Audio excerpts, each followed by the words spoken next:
আমাদের শরীরকে সুস্থ রাখতে সবজির বিকল্প নেই, কারণ এত বেশি গরম পড়ছে ইদানিং। সেই দিক থেকে খেয়াল রেখেই আমাদের শরীরে প্রতিদিন খাবার রুটিনে সবজি রাখা অনেক বেশি জরুরি। হে এভরিওয়ান, আসসালামু আলাইকুম, welcome back to my new another cooking video. এই গরমে যারা অতিষ্ঠ হয়ে গেছেন, কোনো খাবারে শরীরকে সুস্থ রাখতে পারছেন না, লাউ হচ্ছে একটা আদর্শ সবজি। আজকে আপনাদের সাথে আমি শেয়ার করব লাউয়ের খুব সুন্দর একটা রেসিপি, সাথে চিংড়ি দিয়ে। আমি প্রথমত একটা কড়াই বসিয়ে নিয়েছি, সেখানে সয়াবিন তেল দিয়ে এখানে বাটা মশলা ব্যবহার করছি। আর কী মশলা দিয়েছি উপরে লিখে দিয়েছি, দেখে নেবেন। তো সবগুলো বাটা মশলা দেওয়ার পর আমি এই তেলের সঙ্গে বেশ কিছুক্ষণ ভেজে নিব। ভেজে নেওয়ার পর এখানে অল্প পরিমাণ পানি অ্যাড করব, কারণ এখন গুঁড়া মরিচগুলা ব্যবহার করব। যদি তেলের ভিতরেই দিয়ে দেই তাহলে কিন্তু গুঁড়া মশলাগুলা একদম পুড়ে যাবে। তো এখানে গুঁড়া মশলাগুলা দিয়ে এই বাটা মশলার সাথে খুব ভালোভাবে বেশ কিছুক্ষণ কষিয়ে নিয়েছি। তো কষানো হয়ে গেলে এই পর্যায়ে আমি ছোট চিংড়ি মাছ দিয়ে দিচ্ছি। আর ছোট চিংড়ি মাছটা কিন্তু এই লাউয়ের সাথে অনেক বেশি মজা লাগে আমার কাছে পার্সোনালি।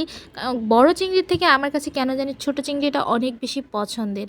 তো চিংড়িটা দেওয়ার পর আবারও কিছুক্ষণ এখানে রান্না করে নিয়েছি। তারপরে এখানে আমি অ্যাড করছি হচ্ছে লাউ। আর লাউটা তো আমরা অনেকেই জানি যে এটা শরীরের জন্য খুবই উপকারী, কারণ হচ্ছে লাউয়ে প্রচুর পরিমাণে পানি থাকে। এই গরমে সব রকম খাবারে যেন পানি থাকে, এরকম খাবার আমরা খেতে পছন্দ করছি, কারণ হচ্ছে শরীরে অনেক বেশি পানির প্রয়োজন। তারপর লাউয়ের সঙ্গে মশলা আর চিংড়িটা বেশ কিছুক্ষণ ভেজে নিয়েছি, নেওয়ার পর ঢাকনা দিয়ে ঢেকে দিয়েছিলাম। আর এখানে দেখতে পাচ্ছেন যে একটু পানি উঠে গেছে ঢাকনা দিয়ে ঢাকার পর। তো এই লাউটা এত পরিমাণ ভালো ছিল যে আমার এক ফোঁটা পানিও ব্যবহার করতে হয়নি এই তরকারিতে। তো দেখেন আমি কিভাবে রান্না করি এই তরকারিটা। তো আবারও ঢাকনা দিয়ে ঢেকে দিয়েছিলাম, দেওয়ার পর এই তো দেখছি যে পানির পরিমাণটা আবারও বেড়ে গেছে।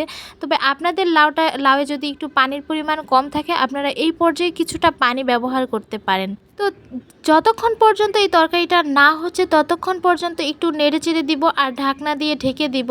তো এই পর্যায়ে দেখছেন যে তরকারিটা অনেকটুকুই হয়ে গেছে। তবে আমার কাছে মনে হয়েছে যে আমি আরেকটু ঢেকে দিয়ে রান্না করে নিব, যার কারণে আমি আবারও ঢাকনা দিয়ে ঢেকে দিব। আর এই লাউ তরকারিটা খেতে কিন্তু অনেক বেশি মজা হয়।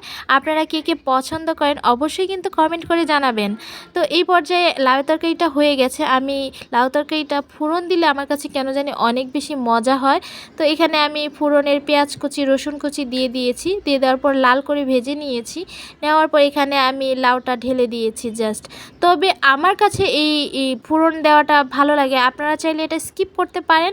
আর এটাই ছিল আমার লাউ তরকারির ফাইনাল লুক। এটা অনেক বেশি টেস্টি ছিল। আপনারা বাসায় একবার হলেও ট্রাই করে দেখবেন এই গরমে, দেখবেন যে শরীর মন দুইটাই একদম শান্তি হয়ে গেছে। তো সবাই অনেক ভালো থাকবেন, সুস্থ থাকবেন। আজ এই পর্যন্ত, আল্লাহ হাফেজ।